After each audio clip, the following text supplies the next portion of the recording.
And today we're going to be doing June in the garden. I like to talk with my hands, see? And so this month we're going to be going over, it's really with what we're planting and what we're doing this month. It's not necessarily sort of how to do it, it's mainly just what we're doing, what we're planting. And the weather's been sort of weird, up and down. It's been cool, it's been hot, it's been all over, but our weather is gradually starting to warm up, and you can always tell by the warming nights. But one thing I want to plug though before we get into it though, and I forgot, next week we're doing Lavender Market. So this is a lavender event, and it's from Friday, June 7th to June 16th. So they'll have all kinds of little displays. And Dahlia from Dahlia's Delights that does the lavender oil, she's going to be there, I think, on Sunday. So if you guys come out on a Sunday, check out Dahlia. She has a lot of cool stuff. She makes her own oil from scratch. And so, getting back to the weather, and with just the weather's been so cool, coming out of a very cool spring, and everything's been sort of slow. So, I noticed even with some of the stuff I grow at home, everything's starting to perk up. And I think the reason behind that is we're getting warmer at night. So we were running in the 50s at night for quite a while, and we were pretty warm and cool in the day, like some days topping 60, 65, but we're starting to get close to 60s at night. And once we start going into that, then stuff will really take off. So a little bit late spring this year, but I'm going to go over, with some of the veggies. I'll go over some of the perennials, and then if you guys have any questions, we'll save the questions for last. And and so with the vegetables right now, I'll still do lettuce. We've been pretty cool still. I'm hoping that when we go more into June, we start warming up more. It's the sunny days that we really need. And everybody always asks me, is it too late to do tomatoes? Is it too late? I'm like, no, it's not too late. I probably wouldn't be doing seeds right now, but I could still do tomato plants. You get about a 6-week jump start. And so let's go through it. And I'm going to talk a little bit about what I'm going to be planting and what to plant right now, and seeds too. I plant a lot of seeds. So I always tell people, if you can't find something at the nurseries, whether it's beans or corn, just plant them. Just buy the seeds and plant them. And I just want to grab those containers here. Right? I don't know what did I do with the other ones, but anyway, though, let me just grab these. I don't know. Oh, here they are, right here. Okay. So let's get started. I'm going to turn this down a little bit. Let's pull this down. So the thing I will always start now as we really go into June, if it's still cool, if you're in a cool area, plant lettuce still. This is romaine or butter crunch, and there's leaf lettuce. So sometimes I'll still do lettuce. Beans, I'm starting to do beans right now too. Beans like a little hotter. This is a pole bean. So I do like the pole beans, like Kentucky Wonder, Blue Lake. I like a lot of the French Harcots, but I don't see the seeds right now. I think we got a bush one called Ferrari that's really good, but I do like the beans. So bush beans you could do along your bed, and they'll just bush out. Pole beans, you want to give them a trellis to climb on, like an old tomato cage or a flat trellis, maybe 6 to 7 feet by 3 feet. So beans are good right now. Start putting your beans in. And another thing that I where did I put the other stuff? It's all on the ground. I'm like, duh. It's I'm like looking for stuff that I pulled, and as I look down, it's all on the ground. So as we go more to June, I'm really looking at the zucchinis and the squash. So we have the green spineless zucchini. Plant those right now. Another one that I like is the gold or the yellow zucchinis, because the skin is really lighter. So with zucchinis, you just want to give them room. Sometimes I put them in the corner of the garden. Don't plant too many of them because they produce a lot. So if you do scallop squash or zucchinis, these are bushes that will get sometimes about 3 feet by 3 feet, and watch them for the mildew.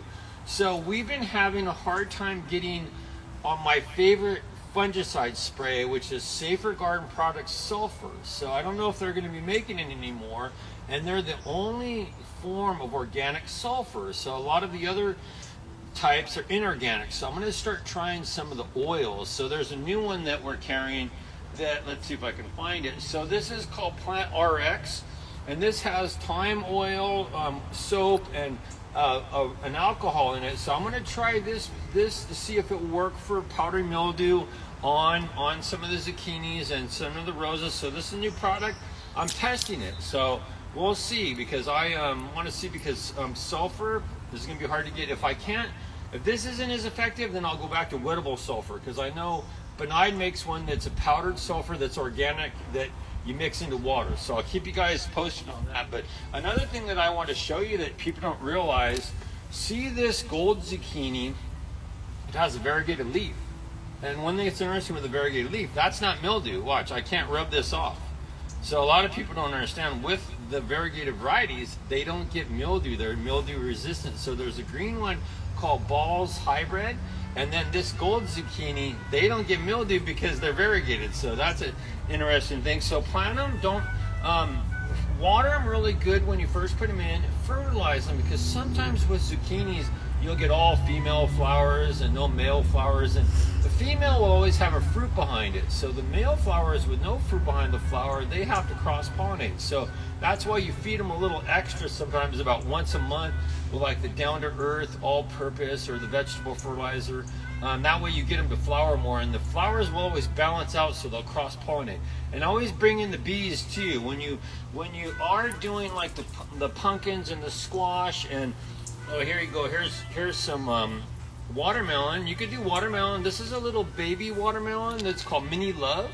So what I found with watermelons, the bigger watermelons have a harder time on the coast because we're not hot enough. The little dwarf ones, like the Mickey Lees and the Mini Loves, they're little pound to 3 pound icebox watermelon. They do good on the coast. They don't need as much heat. So these are good. But again, I always will fertilize anything that's really like in the melon family, like cantaloupe, watermelons, anything in the squash and zucchini family. Feed them really good. And once they get up to size and they start fruiting, don't feed them anymore. They have enough food in them. They're stored, and keep the water even with them. That's important. So these are the pumpkins. I didn't really bring up that many, but Big Max is a giant pumpkin that will get about 100, 200 pounds.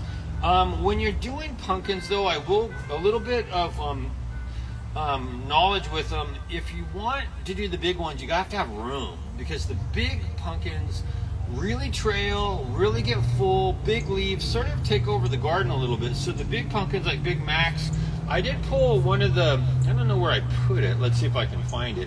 Oh, this is the one that holds the world record. Dill's Atlantic Giant, largest pumpkin. I think they're growing up to like 2,000 pounds now. But this one will take over. So sometimes if they start getting too long, let the pumpkin set and just light trim them back. You know, you could do that.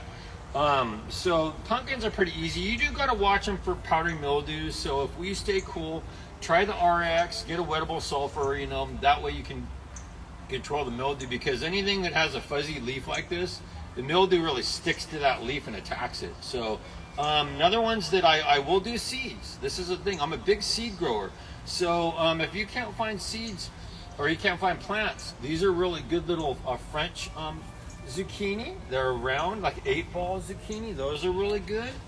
I like, everybody's been asking for the kabocha. The kabocha, if you can't find the plants, do the seeds. We always plant the seeds. So what I do is I take one of the little pots, they're little peat pots. I take one of these pots and I fill it with soil. Let me take one out, because I always like to show you guys, because sometimes when stuff's packaged, they probably don't want me doing this, but I'll do it anyway. But I'd like to sort of take these out. So what I'll do, let's see if I can get one out without tearing it. These are really jammed in here. Wow, these are really in here. I don't know if I can get it out. Anyway, though, what you want to do is take one of these peat pots, put your soil in there, use a good potting soil like a Malibu, and just do one seed per pot. You know, don't do a whole bunch of them, because sometimes people will put like 2-3 seeds in there, and then they'll struggle for the sun, or they'll compete. So one seed per pot. So that's with the peat pots. And then even with the other seeds, we haven't seen any of the spaghetti squash or butternut. These are trailing zucchini, so these really trail like a pumpkin. If you don't see the plants, again, I'll put one in each one of these little pots. I'll let them grow for 2-3 weeks. I'll plant the whole thing in the ground in a sunny location. So this one is just your regular spaghetti squash. It's really good. And then the Waltham butternut squash is one of the better butternut squashes. So if you don't find the plants, buy the seeds. These come from Botanical Interest, and these are USD organic. So good company, good germination, good seeds. So what else do I got here? Some of the beans too. If you can't find the variety, like this is Ferrari, good French Haricot. This is the Kentucky Wonder Pole bean, so I do those. And so that's really it. Oh, let me go over tomatoes really quick. So we have had a hard time getting some of the good tomatoes, and it's still not too late. It's late to do seeds for tomatoes and peppers, but if you find some of the good heirlooms, still plant them, because we haven't even been hot this year. So we've been having a hard time getting them, but I did bring up a few of my favorites. Japanese black trifle. This is a good one. This is a really meaty tomato, good flavor, good slicer.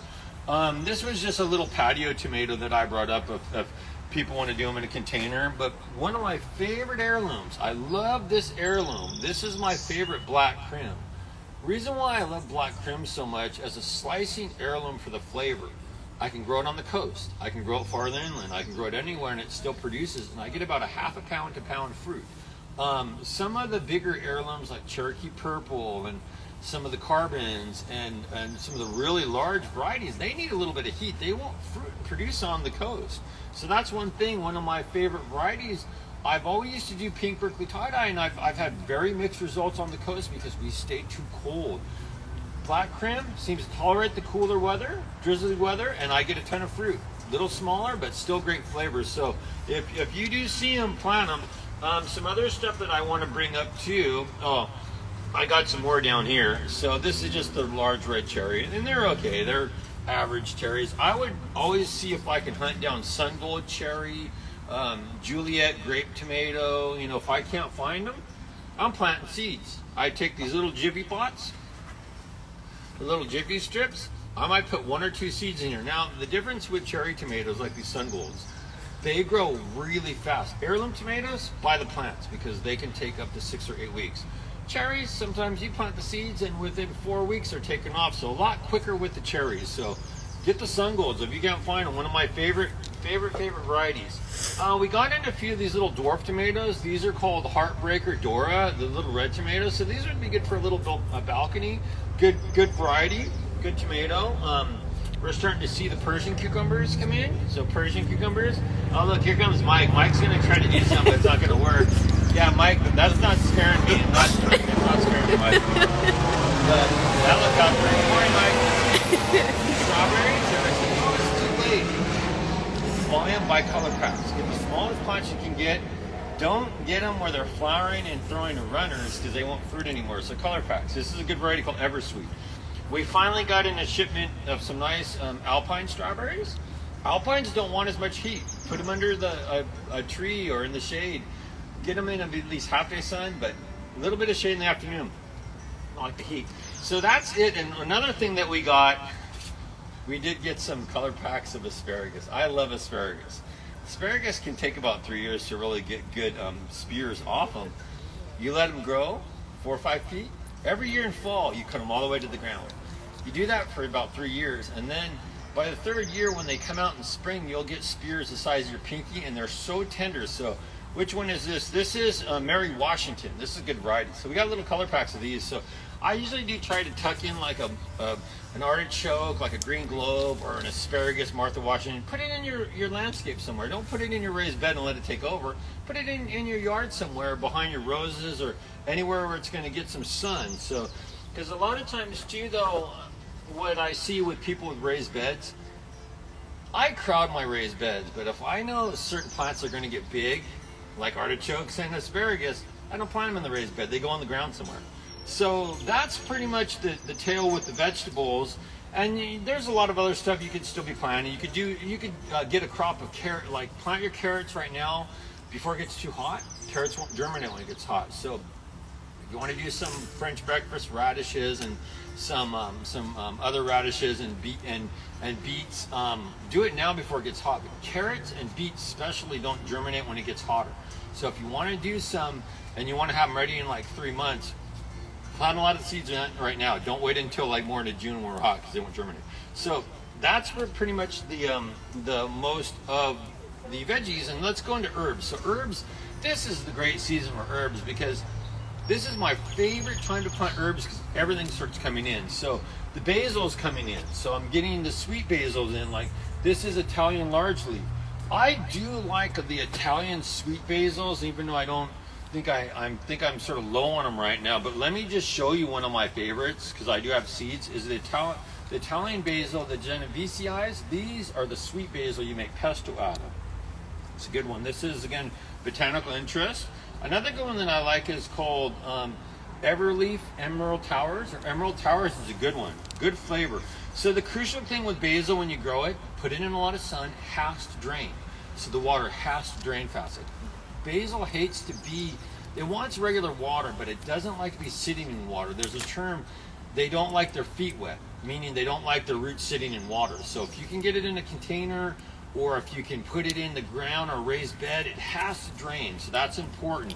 And then I'm getting some Thai basil finally. Thai has been sort of hard to get, so this is a good Thai basil I'm getting. Another one that I really like, and it's more for the bees, it can really help with pollinating because this is more of an ornamental African blue basil. It gets big, it's a perennial, but one thing is when you bring in the bees, it will help pollinate your cucumbers, your pumpkins, your watermelons, so that's important. So but definitely watch where you plant this because mine got about 5 by 5 and they last for about 3 or 4 years, and then when they're done I'm going to take it out and put a new one in. So moving on, herbs that we're planting are my favorites. Rosemary, barbecue. I love this cooking rosemary. We got in a good shipment of French tarragon. My favorite oregano for putting on pizzas. I love the Mexican oregano, really good. We're getting in some fern leaf dill, plant it.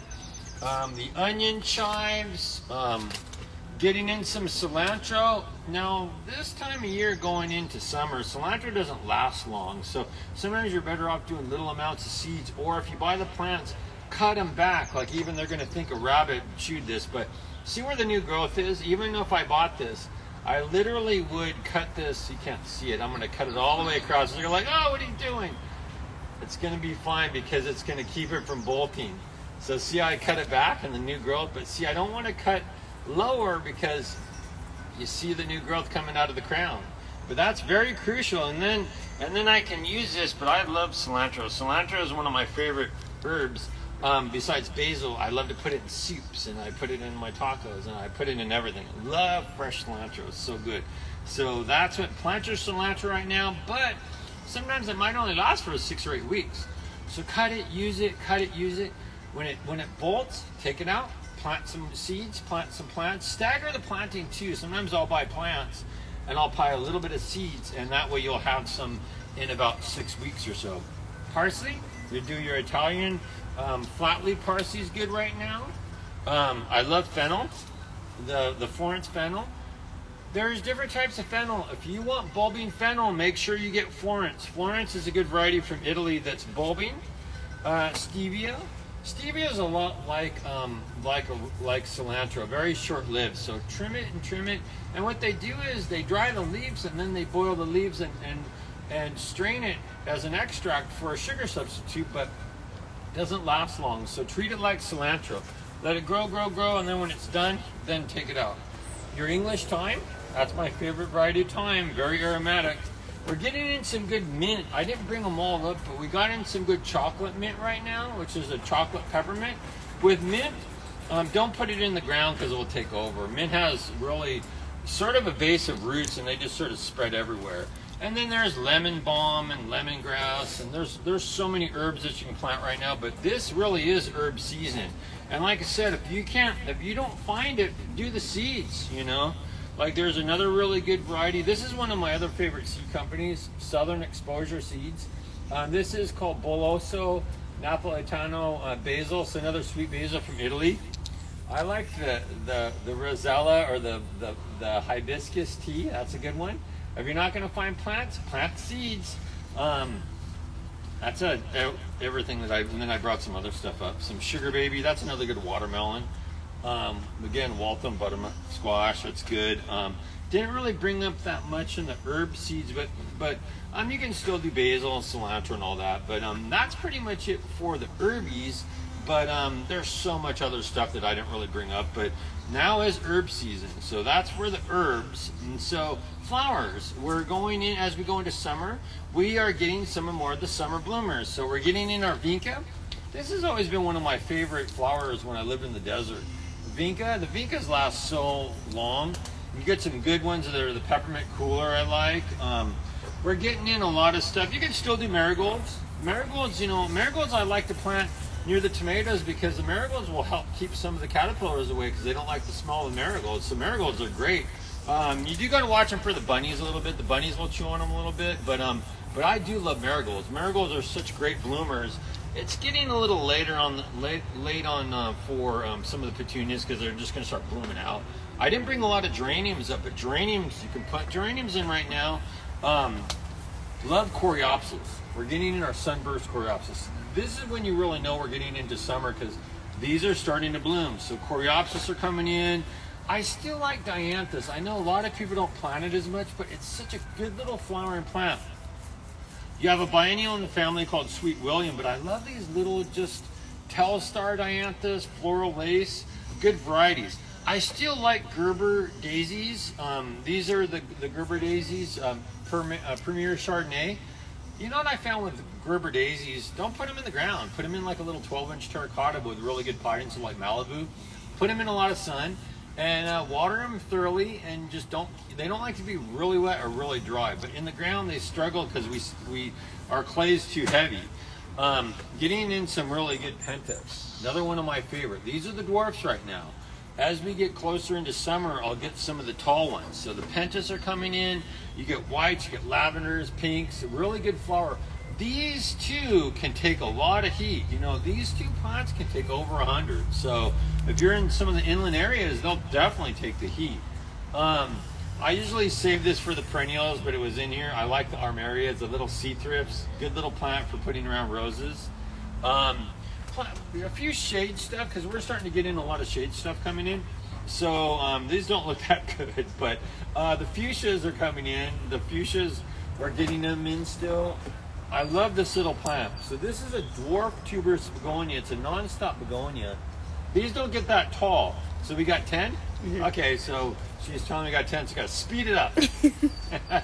And so I love these little tuberous begonias. They do good in containers in the shade. And when people always ask me, they have the male flower and the female flower in the same plant. So when you see a single flower and a double, they got both flowers in the same plant. But you just don't want to water these that much too because they hold a lot of water in their stem, but they're great little plants for shade and for dappled filtered light. The hellebora, or not helleborus, heliotropes. The heliotropes, this is really good. This is called marine blue. These are good for shade, and the flowers are just coming out on them, but the flowers smell like vanilla. I love the heliotropes. The white New Guinea impatiens. I love New Guinea impatiens, and I know there's been so much commotion where they're coming in with certain varieties. They call them sun impatiens, and they're like, they'll take some sun on the coast, but I've always find that the darker leaf varieties that have the purple and the fuchsia, they still want some shade. They don't like a lot of heat, so when they come in and the cultivars like sun impatiens, I'm like, yeah, they might work a little bit more in the sun on the coast, but farther inland, I'd still put them in the shade because the darker leaf varieties are going to probably sunburn in the summer. So that's it for some of that stuff. But I love to talk about perennials. We're going to move some of this stuff because I have so much junk up here. I love the perennials, and so I'll bounce back and forth. But we're starting to see a lot of summer perennials come in, and this is a big thing for the butterflies and the hummingbirds. And so this is a lot of stuff that I love to talk about. All this stuff's coming in, and the monarchs should start coming out pretty. I've seen a few monarchs, but not that many yet because it's been pretty cool. But anyway, here's the food for them, and then I'll talk about the milkweed in a minute. But Gaillardia, this is a good one. This is called Arizona apricot. See, when the flowers are done, this is a new flower, but see when they turn like a full ball, you want to go down and just take a little clip, just sort of cut them and then just toss them. You just sort of cut them and toss them, and so that way the new ones will start coming out. So see, these are flatter. See, when they start finishing, they'll start to almost be like a ball or round. So I love these pruners. I know we Felcos. I love Felco number 310s because these are like heavy duty florist printers and they're stainless steel. So I'm sort of a tool guy. I'll talk about more tools in a minute. We're getting in some really good varieties of straw flower. Even though straw flower is a annual, great for the heat. Great bloomer. So got some monkey flowers coming in. Love Mimulus, little hybrid monkey flower. The rudbeckias are starting to come in. One of my favorite rudbeckias in the summer. We should get some blooming in the next 3-4 weeks. Another little favorite plant of mine is I love these Evolvulus, blew my mind. They're the little ground cover by Proven Winner, but this is a dwarf variety. Boy, the flowers on these and they bloom. So if you want to get into potting stuff up in hanging baskets or little pots, go with more perennials. You know, go with Blew My Mind Evolvulus. Do some little lantana. You know, stuff that's not going to get really big. One of my other favorites, I love the salvias, Mystic Spires. That's a good one for the bees. This is one of my favorite hummingbird plants. This is Cherrybellus Kufia. They love these flowers. And then you even got a little Mexican sage in the 4-inch. I brought up a couple varieties of sunflowers. So gray stripe, yeah, California gray stripe. This is the sunflower you're going to eat the sunflower seeds from. These get tall, about 10 to 12 feet tall, so put them in a lot of sun. They like a ton of water, and stake them if they get really tall and sort of top heavy. We got the little dwarf ones called Sunny Smile. These are just great for flowers in a container. You put them in like a little 12 or 14 inch pot. So difference, the dwarf ones really won't produce sunflowers seeds. They're just flowers, more ornamental. Other little perennials, oh, one of my favorites, Silene, Druitz variegata. I love this little flower, this little ground cover to put below the roses. Gets about 6 to 8 inches tall and about 2 feet or so wide. Another good one for partial sun, Parahebe. These are a little white flower on them. You got to water them good, but they love a little shade.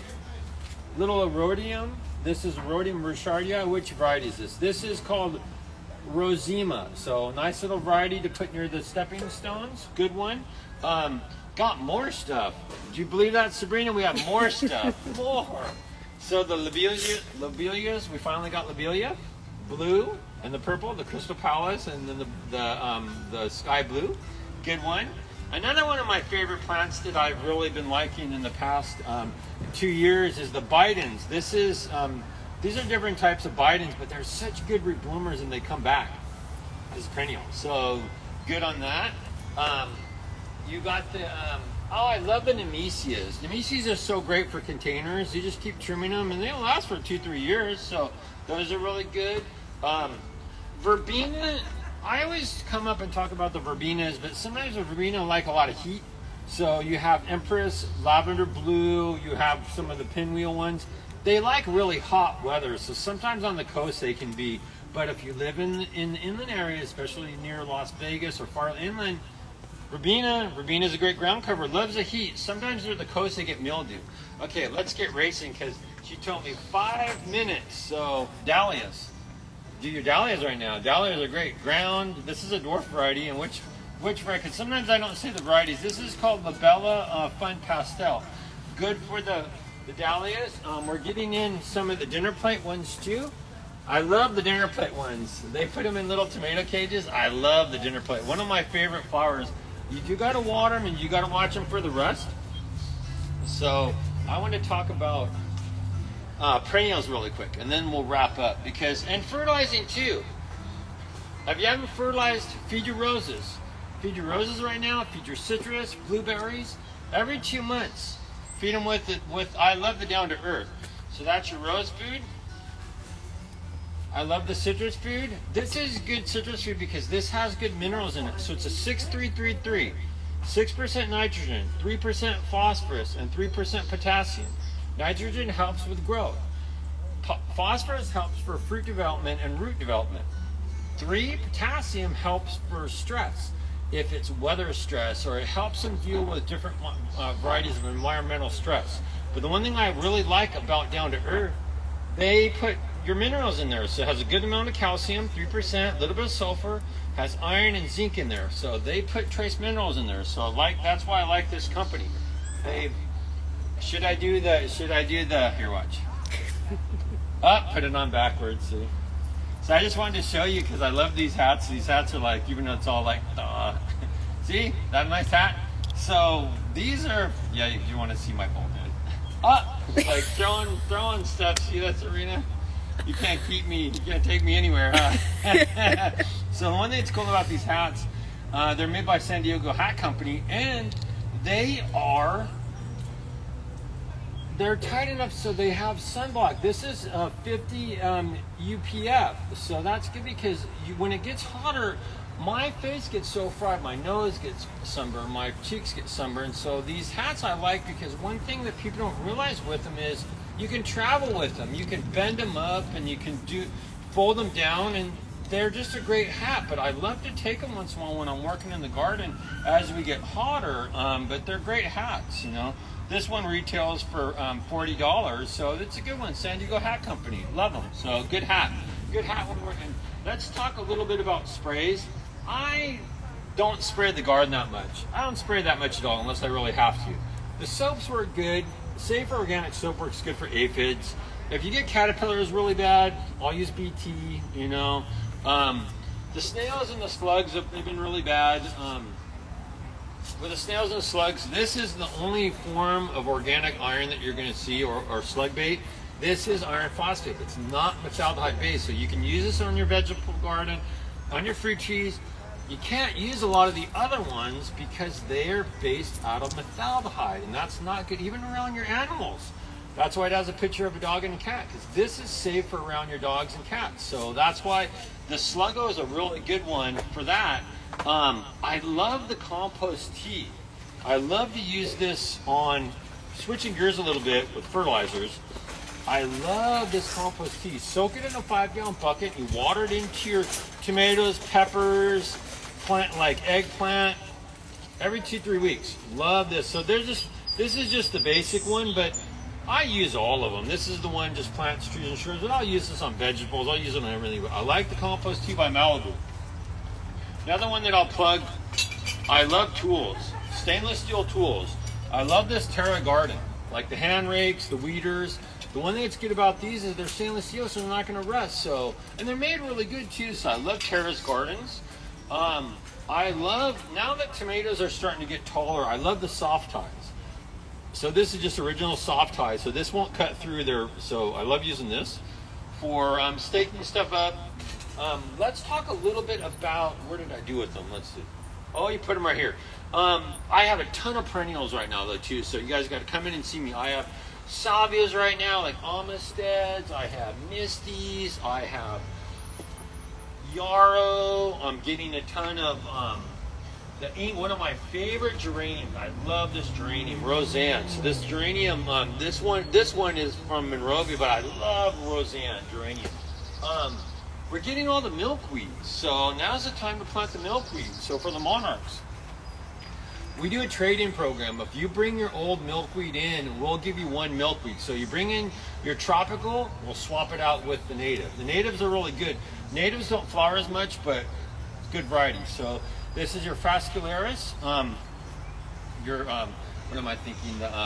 Gosh, I'm brain. But anyway, though, this is your not your tropical milkweed, your native milkweed. So good for the monarchs. Now, if they get the gold oleander aphids on them, I'm not spraying anything on these. So if they get the little gold aphids, I'll just rub them off. I thought I saw some, but here they are right here. The way I do it is, I just rub, that has an egg on it. See, I'm not going to touch that. That has a monarch egg on it, so I won't touch that one at all. So that's a good one, though. So yeah, that's what I was trying to think. The Latin name is Fascicularis, and so yeah, so your native milkweed, good to plant right now, and they'll start coming. The monarchs will start coming out as we get hotter. Another little thing that I don't talk much about that I like the little boxes. This is just a little monarch kit. Retails for $59.99. They put a milkweed in here, some yarrow, some other little plants because the monarch or the milkweed is really. That's really your host plant for your larvae of the monarchs. The other plants are the food for the monarchs. So that's why people I know ask a lot. So we push the milkweed so much because this is what the monarchs lay their eggs on and they eat, and it's a host plant for the larvae. Other ones, it's just food. So we're wrapping it up now. Little cute little baskets that they're doing for the lavender season. Lavenders are really coming in. One of my favorite, I didn't bring a lot of lavenders up, but I love this one. This is your Provence. It's my favorite lavender. So if you want to make your own bouquets or oils, Provence is a good one. It's an intermediate, so it's a cross between French lavender and English lavender. So I think that's about it for today. If you guys have any questions, ask me questions.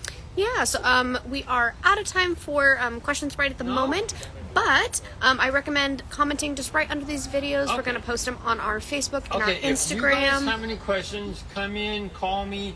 I'm always here. My name is David Rizzo. I'm always here Saturday through Wednesday. I'm off on Thursday and Fridays. So if you have any problems, fungal problems on your roses or anything, bring them in and let me look at them, and then I can give you an idea on what to treat it with too. Okay? You guys have a great day. Happy gardening. And don't forget to follow us on Facebook and Instagram. And like I said, next week we're doing the lavender event from June 7th to June 16th, the lavender market. And so I watch for when Dahlia is going to be here with Dahlia Delight. So she does all her own oils and soaps, and she's really good. So you guys have a great day. Happy gardening. Thank you for joining.